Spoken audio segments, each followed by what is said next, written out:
ഒരു നരബലിയുടെ കഥയാണ്. ഒരു കുഞ്ഞിനായിട്ടുള്ള ആഗ്രഹം നരബലിയിലെത്തിച്ച ഒരു കുഞ്ഞു വലിയ കഥ.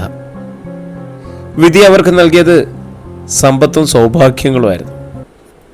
എന്നാൽ ഒരു കുഞ്ഞിൻ്റെ ചിരിയില്ലാത്ത വീടിൻ്റെ ശൂന്യത മാത്രം അവരുടെ ജീവിതത്തിൽ ഒരു കറുത്ത പാടായിട്ട് അവശേഷിച്ചു. ജയനും സുധയും ഒരുപാട് പ്രാർത്ഥിച്ചു, വഴിപാടുകൾ നടത്തി, ഉരുളി കമഴ്ത്തി. പക്ഷെ എല്ലാ പ്രാർത്ഥനകളും മല കയറിയതുപോലെ തിരികെ വന്നു. ഓരോ ദിവസവും പ്രതീക്ഷയുടെ തിരുനാളം പതിയെ അണയുന്നതായിട്ട് അവർക്ക് തോന്നി. അങ്ങനെ ഇരിക്കെയാണ് ഒരു സന്യാസിയെ അവർ പരിചയപ്പെടുന്നത്. അവരുടെ ദുരിതം കേട്ടറിഞ്ഞ അയാൾ ഒരു വിചിത്രമായ വഴി നിർദ്ദേശിച്ചു. നിങ്ങളുടെ ആഗ്രഹം സഫലമാകണമെങ്കിൽ ഒരു ബലി അർപ്പിക്കണം. നിങ്ങളുടെ ഏറ്റവും അടുത്ത സുഹൃത്തിനെ അതിനായിട്ട് തിരഞ്ഞെടുക്കുക. സന്യാസിയുടെ വാക്കുകൾ കേട്ട് ജയൻ ഞെട്ടി. എങ്കിലും ഒരു കുഞ്ഞിനായുള്ള അടങ്ങാത്ത ആഗ്രഹം അയാളുടെ മനസ്സിനെ സ്വാധീനിച്ചു. അടുത്ത സുഹൃത്തായ അരുണായിരുന്നു അവരുടെ മനസ്സിലേക്ക് ആദ്യം വന്ന പേര്. അരുണിനെ അവർ വശീകരിച്ച് ഒരു രാത്രി വീട്ടിലേക്ക് വരുത്തി.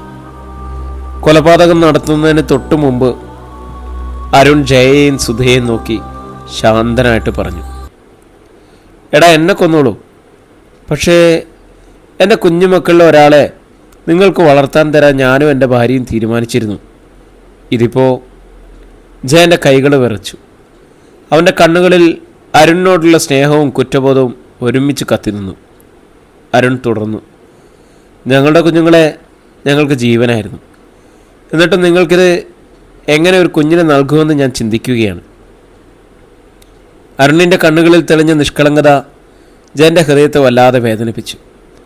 ആ നിമിഷം അയാൾക്ക് താൻ എത്ര വലിയ ക്രൂരതയാണ് ചെയ്യാൻ ഒരുങ്ങിയതെന്ന് മനസ്സിലായി. കുഞ്ഞിനായുള്ള ആഗ്രഹം അയാളുടെ ഉള്ളിലെ മനുഷ്യത്വത്തെ മറയ്ക്കുകയായിരുന്നു.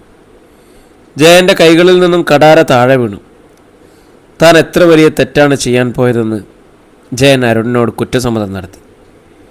അരുൺ അവനെ ആശ്വസിപ്പിച്ച് കെട്ടിപ്പിടിച്ചു.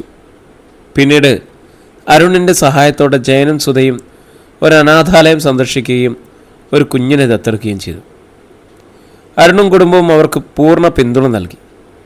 കുഞ്ഞിൻ്റെ ചിരിയിൽ ജയനും സുധയും അവരുടെ ജീവിതത്തിലെ ഏറ്റവും വലിയ സന്തോഷം കണ്ടെത്തി.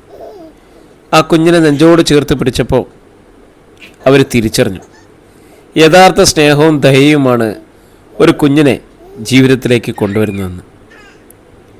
നമ്മുടെ സമൂഹത്തിൽ ചുറ്റും ഒരുപാട് അരുംകൊലകളും കൊലപാതകങ്ങളും ഒക്കെ നടന്നുകൊണ്ടിരിക്കുന്നു. പല മാന്ത്രികങ്ങളുടെ പേരിലും പല ബ്ലാക്ക് മാജിക്കുകളുടെ പേരിലും ഈ പ്രവൃത്തികളൊക്കെ നടന്നുകൊണ്ടിരിക്കുമ്പോൾ സ്വയം ഒന്ന് ചിന്തിക്കുക, നമ്മുടെ വിവേകം വെച്ച് പ്രവർത്തിക്കുക. അല്ലേ? വീണ്ടും ഒരു കഥയുമായിട്ട് നമുക്ക് കാണാം.